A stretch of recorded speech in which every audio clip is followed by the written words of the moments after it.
समय पहले की बात है। एक विशाल और घना जंगल था। ये जंगल हर प्रकार के जीव जंतुओं से भरा हुआ था। चारों ओर ऊंचे ऊंचे पेड़, घास के मैदान, झरने और नदियां थीं। इस जंगल का नाम सुमंगल वन था। यहाँ शेर, हाथी, हिरण, बंदर, भालू, पक्षी और छोटे छोटे कीट भी रहते थे।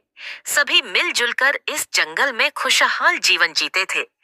इस जंगल का राजा था शेर, जिसका नाम सिंहराज था। वह बहुत ताकतवर और साहसी था। सभी जानवर उसकी इज्जत करते थे और उसे जंगल का राजा मानते थे। शुरू शुरू में सिंहराज न्यायप्रिय और दयालु था। वह जंगल के हर जीव की समस्याओं को सुनता और उनका हल निकालता। लेकिन धीरे धीरे उसकी ताकत और रुतबे ने उसे घमंडी बना दिया। अब वह जंगल में बिना वजह अपनी ताकत दिखाने लगा। छोटे जानवरों को डराता, उनकी मेहनत से जुटाए गए भोजन को छीन लेता और दूसरों को परेशान करता।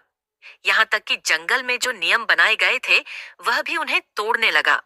सिंहराज की इस हरकत से जंगल के सभी जानवर बहुत परेशान हो गए।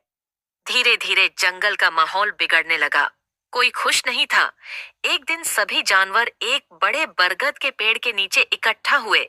वहां हाथी, बंदर, लोमड़ी, हिरण, खरगोश और अन्य सभी जीव जंतु पहुंचे। जो सबसे बूढ़ा और समझदार था बोला, सिंहराज, अब हमारा राजा नहीं रहा। वह तो हमें सिर्फ डराने और सताने में लगा है। हमें कुछ करना होगा। अगर हमने जल्द ही कुछ नहीं किया तो यह जंगल रहने लायक नहीं बचेगा। लेकिन कोई भी यह नहीं समझ पा रहा था कि शेर को कैसे समझाया जाए। शेर से बात करना तो दूर, उसके पास जाने की भी हिम्मत किसी में नहीं थी। तभी वहां एक चालाक लोमड़ी, जिसका नाम चतुरिका था, आगे आई। चतुरिका ने कहा, हम शेर को उसकी गलती का एहसास करा सकते हैं, लेकिन इसके लिए हमें मिलकर काम करना होगा। शेर को यह दिखाना होगा कि वह अकेला कुछ भी नहीं है। अगर सभी जानवर एकजुट हो जाएं और उसे सबक सिखाएं, तो वह अपनी गलती मान लेगा। लोमड़ी की बात सभी को अच्छी लगी। उन्होंने उसकी योजना के अनुसार काम करना शुरू कर दिया।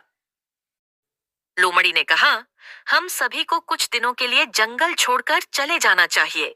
शेर अकेला रह जाएगा और उसे महसूस होगा कि वह अकेला इस जंगल में नहीं टिक सकता। सभी जानवरों ने जंगल छोड़कर एक गुफा में छिपने का निर्णय लिया। अगले दिन से सभी जानवर धीरे धीरे जंगल छोड़ने लगे। पक्षी आसमान में उड़कर पहरा देने लगे ताकि शेर को उनकी योजना का पता न चले। जब शेर सुबह उठा तो उसने देखा कि पूरा जंगल खाली था। उसे कोई जानवर नजर नहीं आया। शेर ने पहले तो सोचा कि सब उससे डरकर छिप गए हैं। उसने जोर से दहाड़ लगाई, कहाँ हो सब, सामने आओ।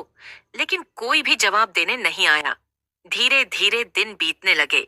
शेर को भूख लगने लगी, लेकिन शिकार करने के लिए जंगल में कोई जानवर नहीं था। वह इधर उधर भटकने लगा।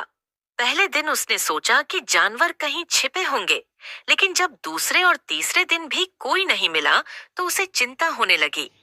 3 दिन बाद शेर कमजोर और थका हुआ जंगल के बीचों बीच बैठ गया। उसे महसूस हुआ कि जंगल के बाकी जानवरों के बिना वह कुछ भी नहीं है। उसकी ताकत और रुतबा तब तक था जब तक जानवर उसे राजा मानते थे।